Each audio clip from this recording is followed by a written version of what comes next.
아버지 어머니 두 분 모두 대소변을 못 가린다고 하더라도 못할 거 아니지 않나요? 그걸 자식이 치워야지 누가 치우겠어요. 집으로 요양보호사가 오시지만 나는 절대 그분에게 처리하라고 하고 싶진 않아요. 내가 하지. 우리 아버진데. 사실 이렇게라도 같이 있는 시간이 길어봐야 10년. 그렇지 않으면 5년. 그 기간도 하지 못한다면 나중에 가서 내가 얼마나 가슴 칠 것인지 불보듯 뻔해요. 나를 힘들게 했어도 그때가 좋았는데 하며 후회해봤자 이미 때는 늦지요. 이런 생각을 하면 부모님이 막 모질게 해도 그렇게 원망스럽지 않아요. 위 내용은 KBS 인간극장 고향에 살고 지고 편에 나온 인터뷰 내용입니다. 이 글을 보니 어떤 생각이 드시나요? 아마 이 영상을 보셨던 분들 중에서는 아니, 요즘이 어떤 시대인데 현실적인 얘기를 해야지 말이야. 아픈 부모를 모셔보지 않았다면 함부로 말도 마세요 하며 혀를 끌끌 차는 분들도 있을 것입니다. 부모를 집에서 모시고 안 모시고 요양원이나 요양병원에 모시고 안 모시고를 말하려는 것은 아닙니다. 다만 인생의 후반기를 살아가면서 누구에게나 닥쳐올 수 있는 문제임은 분명합니다. 영상을 다 보신 후 여러분의 소중한 의견을 들려주세요. 오늘은 50에 읽는 논어라는 책을 통해 효에 대한 이야기를 나눠보고 싶습니다. 이번에 20만 부 기념 리커버로 출간되었다고 하는데요. 굽이치는 인생을 다잡아주는 공자의 말 속에서 삶의 지혜를 찾는 시간이 되시길 바랍니다. 어느 노교수의 회고와 나이 들수록 꼭 필요한 삶의 지혜도 함께 들으시면 좋겠습니다. 효는 일상의 문제이자 마음의 문제. 맹무백이 효에 관하여 여쭤보자 공자께서 말씀하셨다. 부모는 오직 자식이 병들지 않을까 그것만을 걱정한다. 나이 50이 넘으면 문상 가는 일이 부쩍 많아집니다. 직장 동료나 친구의 부모님 초상이 대부분입니다. 저의 아버지, 어머니, 장모님께서는 모두 한 해에 돌아가셨습니다. 50대 초반 어느 해 순서라도 정해놓은 듯 여름, 가을, 겨울에 한 분씩 떠나가셨습니다. 50은 자신의 천명을 아는 시기이기도 하지만 천명을 다하고 돌아가시는 어른들을 보면서 삶의 의미를 되돌아보는 때이기도 합니다. 언제나 자식이 먼저였던 부모였습니다. 그분들이 돌아가신 다음에야 자식은 부모가 늘 먼저가 아니었음에 깊은 후회를 합니다. 몸 관리가 부실했던 제자 맹무백이 효에 관해 물었을 때 공자의 대답은 너무나 감명했습니다. 부모는 오로지 자식이 아프지 않을까만 걱정한다는 것이었습니다. 노나라 대부의 아들이었던 맹무백은 몸이 뚱뚱했다고 합니다.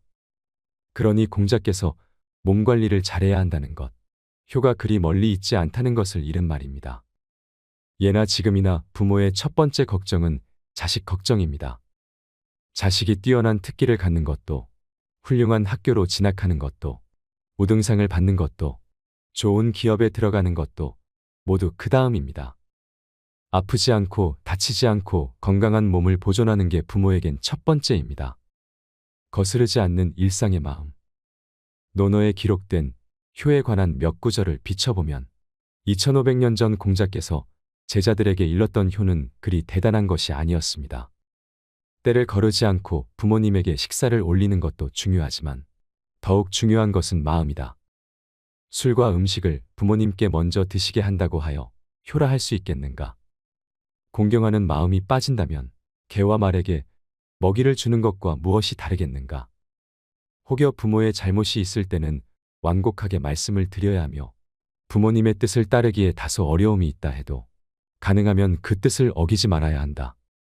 또한 자식은 환한 얼굴을 보이지 말아야 한다. 환한 얼굴로 일하고 있는 자식을 보는 부모의 마음이 어찌 편안하겠는가? 집을 나서기 전에 어디를 가는지, 언제 돌아오는지를 말씀드려야 하며 돌아와서는 잘 돌아왔다는 것을 꼭 알려야 한다. 살신성인의 효를 칭송했던 조선시대의 문화가 있었지만 사실 공자께서 말씀하신 효의 개념은 일상의 문제였고 누구나 행할 수 있는 마음의 문제였습니다. 슬픈 고통의 터널을 지나고 있다. 요즘은 너나 할 것 없이 나이 드신 부모를 가까이서 모실 자식이 없다시피 합니다. 거동이 불편하거나 병든 부모의 경우 더욱 그렇습니다. 장남 장녀도 차남 차녀도 며느리도 사위도 손자 손녀도 누구 하나 선뜻 나서 병든 부모, 늙은 할머니 할아버지를 모시겠다고 하지 못하는 게 현실입니다. 마음이 없어서라기보다 매일매일의 삶이 무겁기 때문입니다. 늙고 병든 부모를 병원에 눕혀놓고 형은 동생을, 동생은 형을 바라보면서 서로 핑계만 댑니다. 서로 원망하면서 눈치만 봅니다. 병원이나 요양원에서 외롭고 쓸쓸히 죽음을 맞이해야 하는 게 일상이 되어갑니다. 부모가 돌아가시면 2, 3일 내 전광석화처럼 초상을 치르고 사무제도 마치기 전에 유산 싸움에 돌입합니다. 장남은 장남대로, 동생은 동생대로 그동안의 공적을 들이대며 결국엔 법적 잣대까지 들며 소리칩니다. 부모와 이별한 슬픔이 채 가시기도 전에 형제자매들과의 이별 아닌 이별이 시작됩니다. 남보다 더한 깊은 애증의 상처가 터진 후에야 잠잠해집니다. 부모도 잃고 형제도 잃으며 그렇게 50대가 넘어갑니다. 적지 않은 50대가 이 슬픈 고통의 터널을 통과하고 있습니다. 전설처럼 되어버렸지만 조선 후기까지만 해도 많은 이가 거행했던 3년상의 유래를 얼마나 알고 있는가요? 논어에서 공자와 제자의 대화를 통해 이렇게 전합니다. 3년상은 기간이 너무 깁니다. 군자가 3년 동안 예를 행하지 않으면 예가 파괴될 것이고 3년 동안 음악 연주를 하지 않으면 음악이 무너질 것입니다. 묵은 곡식이 다 없어지고 핵곡식이 등장하며 나무에 구멍을 뚫고 마찰하여 새로운 불을 얻게 되는 기간이니 일주기가 지나면 복상을 그만두어도 될 것입니다. 공자께서 3년이 지나기 전에 쌀밥을 먹고 속옷을 입는 것이 너에게는 편안하냐라고 되물었습니다. 제아가 편안하다고 대답하자 공자께서 내가 편안하면 그렇게 하여라. 대체로 군자는 상중에 있으면 맛있는 음식을 먹어도 맛이 없고 음악을 들어도 즐겁지 않으며 집안에 가만히 있어도 편안하지 않기 때문에 그렇게 하지 않는 것이다. 이제 내가 편안하다면 그렇게 하여라라고 하셨습니다. 제아가 나가자 공자께서 말했습니다. 제아는 어질지 못하구나.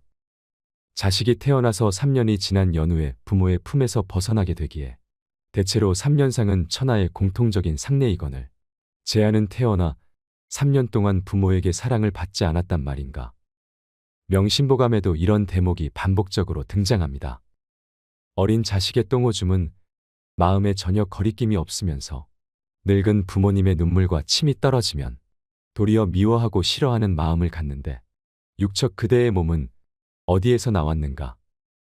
아버지의 정기와 어머니의 피로 그대의 몸이 만들어진 것인즉 그대에게 권하노니 늙어가는 부모님을 공경하고 대접하라. 젊었을 때 그댈 위해 살과 뼈가 달았느니라. 내 부모도 마음대로 봉양하지 못하는 현실이 안타깝지만 더 가슴을 아프게 하는 것은 그 현실을 그냥 받아들인다는 사실입니다. 인생의 정답은 없습니다. 강요하고 강요받는 효는 더 이상 효가 아니지요. 어쩌면 우리 인생은 보일 듯 말 듯 가물거리는 잡힐 듯 말 듯 멀어져 가는 그 길을 걸어가는 나그네인 것은 아닐까요? 얼마나 더 살게 될지 모르지만 그렇다고 손 놓고 인생의 마지막 날만 기다리는 것은 좋은 방법이 아닐 것입니다. 다만 조금이라도 더 후회 없도록 살아가는 것이 우리가 할 수 있는 최선일지도 모르겠습니다. 50에 읽는 논어의 저자가 쓴 글이 인상 깊어서 가져왔습니다. 여러분도 많이 공감하실 거라고 생각합니다. 들으시면서 지나온 세월을 떠올려 보세요. 방황하는 50은 공허하다.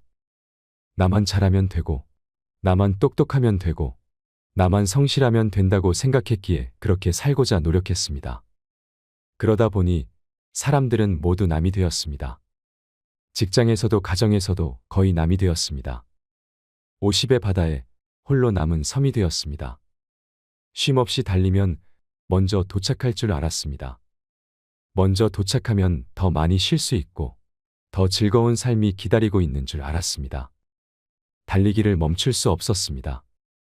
50이 되어 인생은 쉼없이 달리는 게임이 아니라는 걸 알았습니다. 죽도록 일해도 빚이 없는 인생이기가 쉽지 않았기에 인생은 속도가 아니라 방향이 더 중요하다는 걸 실감했습니다. 공자께서는 마흔의 세상의 흔들림으로부터 벗어나 부록이 되셨다는데 2500년 전 사람들보다 훨씬 똑똑하다는 우리는 어찌하여 50, 60이 되도록 먹고 사는 문제조차 벗어나지 못하는 걸까요? 똘똘한 집 한 채에 인생이 걸려 제대로 된 취미 생활 하나 못하면서도 열심히 살아왔다고 말하는 자신이 미워집니다. 노후에는 숨막히게 달려왔던 경쟁의 속도를 줄이고 인생 후반 목표와 함께 균형 잡힌 삶, 주도적인 삶, 성숙한 삶, 공감하는 삶을 생각해야 할 시간입니다. 혹여 지금까지의 삶이 마음에 들지 않는다면 그 이유가 나였는지 아니면 타인이나 외부 조건에 있었는지 찾아야 합니다. 혹여 지금 누군가를 원망하고 있다면 타인에게서 원인을 찾고 싶기 때문이며 핑계를 대고 싶다면 자신이 약해졌기 때문입니다. 내려가는 길은 쉽습니다. 등산도 공부도 사업도 인생도 마찬가지입니다. 지금부터는 내가 하지 않으면 단 한 발도 나가지 못합니다. 내가 풀지 않으면 바로 주저앉아야 합니다. 나이 들어도 포기하지 않아야 하는 이유입니다. 2500년 이상 내려오면서 논어만큼 많은 사람에게 큰 영향을 준 책도 없습니다. 고대로부터 지금까지 사람들은 논어를 읽고 인생을 바꿨습니다. 경영자는 경영 원리를, 정치가는 정치 기본을, 리더는 리더십을 배웠습니다. 인생을 묻는 이에게는 담대한 삶의 원리를 알려줬습니다. 나이 50의 논어를 읽고 인생이 쉽게 바뀔 거라면 애초에 흔들리지도 않았을 것입니다. 하지만 논어가 논어로 끝나는 게 아닌 논어에서 실천 전략과 변화의 실마리를 끌어낸다면 그때 논어는 전혀 다른 논어가 될 것입니다. 인생의 후반전은 특별합니다. 이제부터 하는 변화가 진짜 변화, 지금 하는 선택이 진짜 선택이기 때문입니다. 인생 전반이야 여러 제약 때문에 내 마음대로 살 수 없었다는 핑계라도 될 수 있지만 인생 후반은 다릅니다. 스스로 목표를 세우지 않으면 다른 누군가가 정해준 대로 살아야 합니다. 인생 후반은 잘해도 내 탓, 못해도 내 탓입니다. 처음이라서 미숙해서라는 핑계를 대기가 어렵습니다. 그러니 지금까지의 삶이 마음에 들지 않았다면 이제는 다른 방법을 써야 합니다. 꺾이지 않을 꿈과 흔들리지 않는 뜻을 세워야 할 때입니다. 뜻이 부족해서이지 단연코 남은 시간이 부족하지는 않습니다. 눈치나 조건을 살필 필요가 없습니다. 인생의 마지막 변화나 선택이 될지도 모르기 때문입니다. 20의 미숙함, 30의 치열함, 40의 흔들림도 줄어든 50은 일관성 있는 일을 시작하기에 좋은 나이입니다. 50은 자기 자신만 생각해도 욕먹지 않을 나이입니다. 수천 년을 이어온 후회와 아쉬움의 고리를 끊는 공자의 가르침은 간절함이었습니다. 주체적인 삶을 영위하지 못하는 건 방법이 없어서가 아니라 목표가 없기 때문입니다. 50이 가장 적당한 때입니다. 그러니 해결할 수 없는 문제는 덮어두고 해결할 수 있는 문제에 집중해야 합니다. 사람의 힘으로 풀 수 없는 문제는 남겨두는 것도 전략입니다. 현재에 집중하려면 방해 요소를 제거해야 합니다. 누군가를 만나 감정이 많이 상한다면 만남의 기회를 줄여야 합니다. SNS에 너무 많은 시간이 낭비된다면 사용 시간을 줄여야 합니다. 소통이 짐이 된다면 줄여야 합니다. 집중은 용기입니다. 한 가지만 남기고 나머지 99가지를 없애는 결심이 필요합니다. 55세는 30세와 80세의 딱 중간입니다. 지금까지 나 아닌 누군가를 위해 살았다면 이제부터는 누군가가 아닌 나를 위해 살아야 합니다. 지난 25년을 나 중심으로 살았다면 다가오는 25년은 가족을 위한 삶이어야 합니다. 지난 25년 동안 싫어하는 일을 하며 살았다면 다가오는 25년은 좋아하는 일을 찾아 재밌게 살아야 합니다. 지난 25년 동안 돈만 되는 일을 하며 궁색하게 살았다면 다가오는 25년은 사람을 찾아 함께하는 일을 하면서 시간을 보내는 걸 목표로 삼아야 합니다. 공자는 멀리 생각하지 않으면 늘 가까이에 근심이 있다고 했습니다. 영국의 대표 소설가 찰스 디킨스는 인생이란 멀리서 보면 희극이지만 가까이서 보면 비극이다라고 하지요. 우리에게 놓여진 현실은 늘 어렵습니다. 그 어떤 시대에도 근심과 걱정이 없는 시대는 없었습니다. 왕이나 백성도, 부자나 빈자나, 자식이 많은 집안이나 자식이 없는 집안이나 근심 걱정이 없던 때는 없었습니다. 하지만 그럼에도 우리가 힘을 내서 살아가는 것은 내가 가진 목표와 미래와 희망 때문일 것입니다. 이 세 가지를 마음속 깊숙이 담으세요. 그리고 어떤 어려움과 고통 속에 놓이더라도 그 마음을 잊고 살지 마시길 바랍니다. 목표와 미래와 희망이 여러분을 더 행복하게 만들 것입니다. 더욱더 지혜로운 노년을 살아가시길 바랍니다. 마지막으로 어느 노교수의 회고를 듣겠습니다. 어느 노교수의 회고. 나는 존경과 박수를 받으며 60대 초반에 자랑스럽게 은퇴했지만 90세가 되었을 때 후회의 눈물을 흘렸다. 지난 30년의 삶이 한없이 부끄럽고 후회스럽기 때문이었다. 60 이후의 인생을 마치 덤으로 살았던 희망 없는 시간이 30년이나 지속되었기 때문이다. 퇴직할 때 앞으로 30년을 더 살 수 있다고 생각했다면 정말 이렇게 살지는 않았을 것이다. 이상으로 인생 철학이었습니다. 철학이 있는 당신의 삶을 응원합니다. 아버지 어머니 두 분 모두 대소변을 못 가린다고 하더라도 못할 거 아니지 않나요? 그걸 자식이 치워야지 누가 치우겠어요. 집으로 요양보호사가 오시지만 나는 절대 그분에게 처리하라고 하고 싶진 않아요. 내가 하지. 우리 아버지인데. 사실 이렇게라도 같이 있는 시간이 길어봐야 10년. 그렇지 않으면 5년. 그 기간도 하지 못한다면 나중에 가서 내가 얼마나 가슴 칠 것인지 불보듯 뻔해요. 나를 힘들게 했어도 그때가 좋았는데 하며 후회해봤자 이미 때는 늦지요.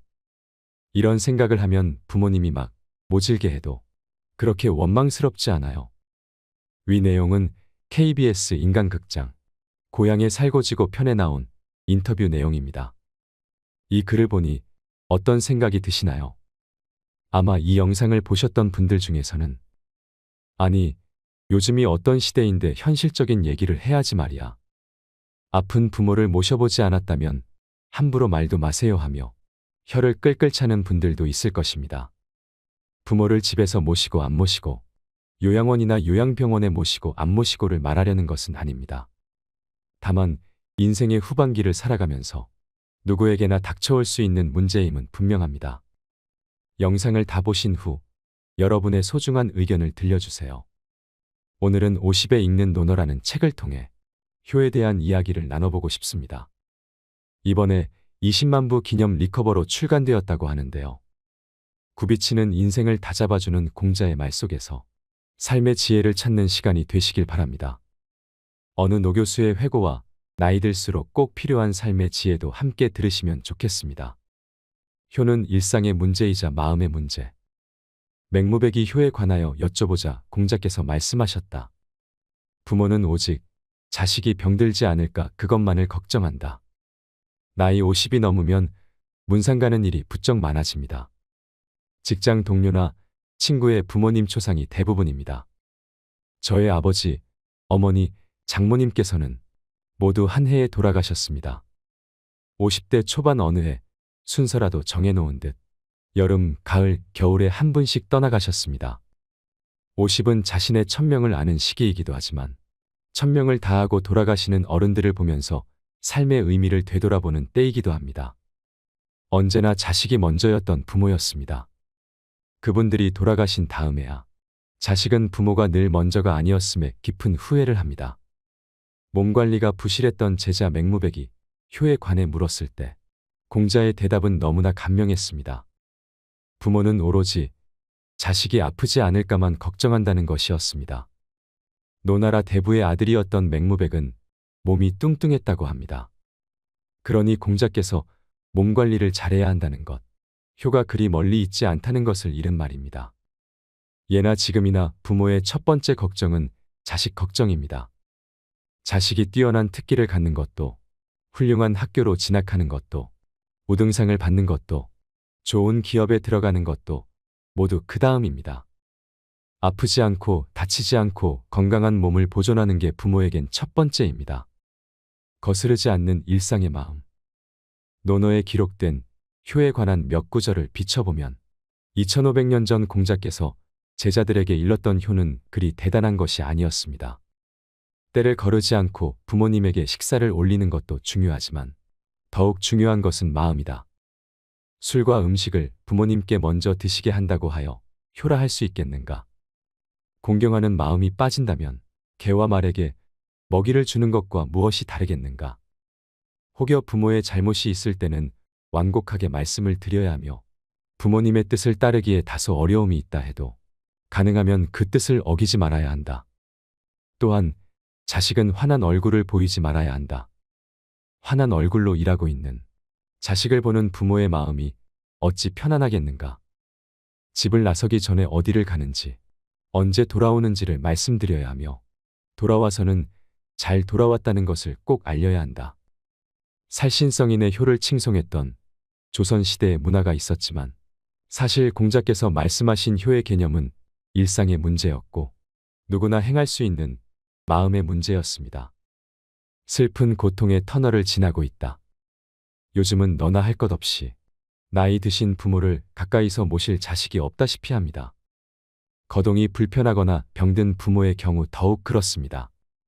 장남 장녀도 차남 차녀도 며느리도 사위도 손자 손녀도 누구 하나 선뜻 나서 병든 부모, 늙은 할머니 할아버지를 모시겠다고 하지 못하는 게 현실입니다. 마음이 없어서라기보다 매일매일의 삶이 무겁기 때문입니다. 늙고 병든 부모를 병원에 눕혀놓고 형은 동생을, 동생은 형을 바라보면서 서로 핑계만 댑니다. 서로 원망하면서 눈치만 봅니다. 병원이나 요양원에서 외롭고 쓸쓸히 죽음을 맞이해야 하는 게 일상이 되어갑니다. 부모가 돌아가시면 2, 3일 내 전광석화처럼 초상을 치르고 사무제도 마치기 전에 유산 싸움에 돌입합니다. 장남은 장남대로, 동생은 동생대로 그동안의 공적을 들이대며 결국엔 법적 잣대까지 들며 소리칩니다. 부모와 이별한 슬픔이 채 가시기도 전에 형제자매들과의 이별 아닌 이별이 시작됩니다. 남보다 더한 깊은 애증의 상처가 터진 후에야 잠잠해집니다. 부모도 잃고 형제도 잃으며 그렇게 50대가 넘어갑니다. 적지 않은 50대가 이 슬픈 고통의 터널을 통과하고 있습니다. 전설처럼 되어버렸지만 조선 후기까지만 해도 많은 이가 거행했던 3년상의 유래를 얼마나 알고 있는가요? 논어에서 공자와 제자의 대화를 통해 이렇게 전합니다. 3년상은 기간이 너무 깁니다. 군자가 3년 동안 예를 행하지 않으면 예가 파괴될 것이고 3년 동안 음악 연주를 하지 않으면 음악이 무너질 것입니다. 묵은 곡식이 다 없어지고 핵곡식이 등장하며 나무에 구멍을 뚫고 마찰하여 새로운 불을 얻게 되는 기간이니 일주기가 지나면 복상을 그만두어도 될 것입니다. 공자께서 3년이 지나기 전에 쌀밥을 먹고 속옷을 입는 것이 너에게는 편안하냐라고 되물었습니다. 제아가 편안하다고 대답하자 공자께서 내가 편안하면 그렇게 하여라. 대체로 군자는 상중에 있으면 맛있는 음식을 먹어도 맛이 없고 음악을 들어도 즐겁지 않으며 집안에 가만히 있어도 편안하지 않기 때문에 그렇게 하지 않는 것이다. 이제 내가 편안하다면 그렇게 하여라라고 하셨습니다. 제아가 나가자 공자께서 말했습니다. 제아는 어질지 못하구나.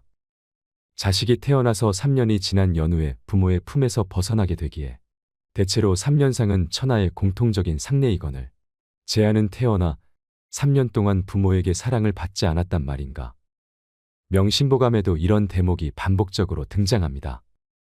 어린 자식의 똥오줌은 마음에 전혀 거리낌이 없으면서 늙은 부모님의 눈물과 침이 떨어지면 도리어 미워하고 싫어하는 마음을 갖는데 육척 그대의 몸은 어디에서 나왔는가?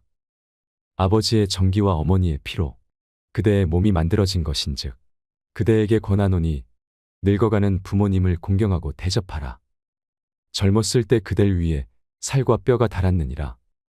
내 부모도 마음대로 봉양하지 못하는 현실이 안타깝지만 더 가슴을 아프게 하는 것은 그 현실을 그냥 받아들인다는 사실입니다. 인생의 정답은 없습니다. 강요하고 강요받는 효는 더 이상 효가 아니지요. 어쩌면 우리 인생은 보일 듯 말 듯 가물거리는 잡힐 듯 말 듯 멀어져 가는 그 길을 걸어가는 나그네인 것은 아닐까요? 얼마나 더 살게 될지 모르지만 그렇다고 손 놓고 인생의 마지막 날만 기다리는 것은 좋은 방법이 아닐 것입니다. 다만 조금이라도 더 후회 없도록 살아가는 것이 우리가 할 수 있는 최선일지도 모르겠습니다. 50에 읽는 논어의 저자가 쓴 글이 인상 깊어서 가져왔습니다. 여러분도 많이 공감하실 거라고 생각합니다. 들으시면서 지나온 세월을 떠올려 보세요. 방황하는 50은 공허하다. 나만 잘하면 되고, 나만 똑똑하면 되고, 나만 성실하면 된다고 생각했기에 그렇게 살고자 노력했습니다. 그러다 보니 사람들은 모두 남이 되었습니다. 직장에서도 가정에서도 거의 남이 되었습니다. 50의 바다에 홀로 남은 섬이 되었습니다. 쉼없이 달리면 먼저 도착할 줄 알았습니다. 먼저 도착하면 더 많이 쉴 수 있고 더 즐거운 삶이 기다리고 있는 줄 알았습니다. 달리기를 멈출 수 없었습니다. 50이 되어 인생은 쉼없이 달리는 게임이 아니라는 걸 알았습니다. 죽도록 일해도 빚이 없는 인생이기가 쉽지 않았기에 인생은 속도가 아니라 방향이 더 중요하다는 걸 실감했습니다. 공자께서는 마흔의 세상의 흔들림으로부터 벗어나 부록이 되셨다는데 2500년 전 사람들보다 훨씬 똑똑하다는 우리는 어찌하여 50, 60이 되도록 먹고 사는 문제조차 벗어나지 못하는 걸까요? 똘똘한 집 한 채에 인생이 걸려 제대로 된 취미 생활 하나 못하면서도 열심히 살아왔다고 말하는 자신이 미워집니다. 노후에는 숨막히게 달려왔던 경쟁의 속도를 줄이고 인생 후반 목표와 함께 균형 잡힌 삶, 주도적인 삶, 성숙한 삶, 공감하는 삶을 생각해야 할 시간입니다. 혹여 지금까지의 삶이 마음에 들지 않는다면 그 이유가 나였는지 아니면 타인이나 외부 조건에 있었는지 찾아야 합니다.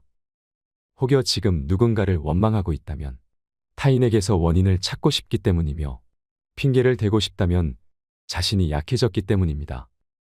내려가는 길은 쉽습니다. 등산도 공부도 사업도 인생도 마찬가지입니다. 지금부터는 내가 하지 않으면 단 한 발도 나가지 못합니다. 내가 풀지 않으면 바로 주저앉아야 합니다. 나이 들어도 포기하지 않아야 하는 이유입니다. 2500년 이상 내려오면서 논어만큼 많은 사람에게 큰 영향을 준 책도 없습니다. 고대로부터 지금까지 사람들은 논어를 읽고 인생을 바꿨습니다. 경영자는 경영 원리를, 정치가는 정치 기본을, 리더는 리더십을 배웠습니다. 인생을 묻는 이에게는 담대한 삶의 원리를 알려줬습니다. 나이 50의 논어를 읽고 인생이 쉽게 바뀔 거라면 애초에 흔들리지도 않았을 것입니다. 하지만 논어가 논어로 끝나는 게 아닌 논어에서 실천 전략과 변화의 실마리를 끌어낸다면 그때 논어는 전혀 다른 논어가 될 것입니다. 인생의 후반전은 특별합니다. 이제부터 하는 변화가 진짜 변화, 지금 하는 선택이 진짜 선택이기 때문입니다. 인생 전반이야 여러 제약 때문에 내 마음대로 살 수 없었다는 핑계라도 될 수 있지만 인생 후반은 다릅니다. 스스로 목표를 세우지 않으면 다른 누군가가 정해준 대로 살아야 합니다. 인생 후반은 잘해도 내 탓, 못해도 내 탓입니다. 처음이라서 미숙해서라는 핑계를 대기가 어렵습니다. 그러니 지금까지의 삶이 마음에 들지 않았다면 이제는 다른 방법을 써야 합니다. 꺾이지 않을 꿈과 흔들리지 않는 뜻을 세워야 할 때입니다. 뜻이 부족해서이지 단연코 남은 시간이 부족하지는 않습니다. 눈치나 조건을 살필 필요가 없습니다. 인생의 마지막 변화나 선택이 될지도 모르기 때문입니다. 20의 미숙함, 30의 치열함, 40의 흔들림도 줄어든 50은 일관성 있는 일을 시작하기에 좋은 나이입니다. 50은 자기 자신만 생각해도 욕먹지 않을 나이입니다. 수천 년을 이어온 후회와 아쉬움의 고리를 끊는 공자의 가르침은 간절함이었습니다. 주체적인 삶을 영위하지 못하는 건 방법이 없어서가 아니라 목표가 없기 때문입니다. 50이 가장 적당한 때입니다. 그러니 해결할 수 없는 문제는 덮어두고 해결할 수 있는 문제에 집중해야 합니다. 사람의 힘으로 풀 수 없는 문제는 남겨두는 것도 전략입니다. 현재에 집중하려면 방해 요소를 제거해야 합니다. 누군가를 만나 감정이 많이 상한다면 만남의 기회를 줄여야 합니다. SNS에 너무 많은 시간이 낭비된다면 사용 시간을 줄여야 합니다. 소통이 짐이 된다면 줄여야 합니다. 집중은 용기입니다. 한 가지만 남기고 나머지 99가지를 없애는 결심이 필요합니다. 55세는 30세와 80세의 딱 중간입니다. 지금까지 나 아닌 누군가를 위해 살았다면 이제부터는 누군가가 아닌 나를 위해 살아야 합니다. 지난 25년을 나 중심으로 살았다면 다가오는 25년은 가족을 위한 삶이어야 합니다. 지난 25년 동안 싫어하는 일을 하며 살았다면 다가오는 25년은 좋아하는 일을 찾아 재밌게 살아야 합니다. 지난 25년 동안 돈만 되는 일을 하며 궁색하게 살았다면 다가오는 25년은 사람을 찾아 함께하는 일을 하면서 시간을 보내는 걸 목표로 삼아야 합니다. 공자는 멀리 생각하지 않으면 늘 가까이에 근심이 있다고 했습니다.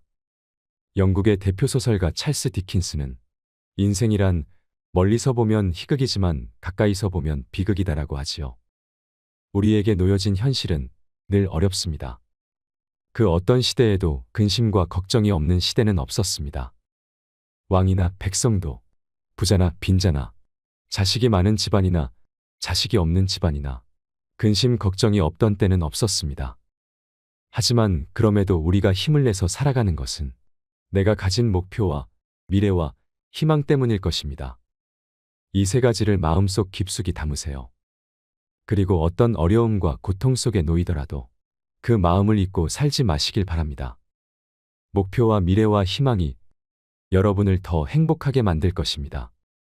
더욱더 지혜로운 노년을 살아가시길 바랍니다. 마지막으로 어느 노교수의 회고를 듣겠습니다. 어느 노교수의 회고. 나는 존경과 박수를 받으며 60대 초반에 자랑스럽게 은퇴했지만 90세가 되었을 때 후회의 눈물을 흘렸다. 지난 30년의 삶이 한없이 부끄럽고 후회스럽기 때문이었다. 60 이후의 인생을 마치 덤으로 살았던 희망 없는 시간이 30년이나 지속되었기 때문이다. 퇴직할 때 앞으로 30년을 더 살 수 있다고 생각했다면 정말 이렇게 살지는 않았을 것이다. 이상으로 인생 철학이었습니다. 철학이 있는 당신의 삶을 응원합니다.